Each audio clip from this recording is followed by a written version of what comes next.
Kailan birthday niya? Kailan birthday mo? Wala, di ba hindi niya alam? Malapit na. Basta siya alam niya eh. Siya unang nagsabi. Kasi di niyo naman alam, di niyo kilala. Happy birthday. Ano, kaya ba yun? Love language mo, Chinese? Go, ano? Hello, cute. May bahay tayo ni Alexa, sulat tayo.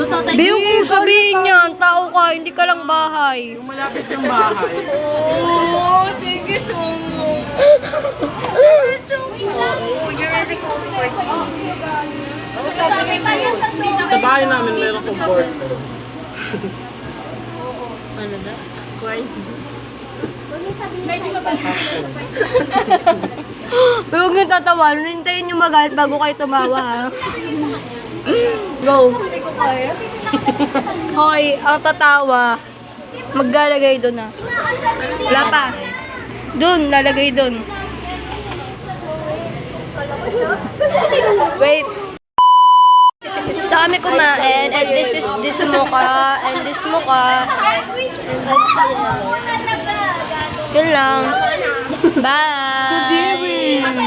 Ano? Ano sinasabi mo? Okay, bye. Matulog na kayo sa ilong niya.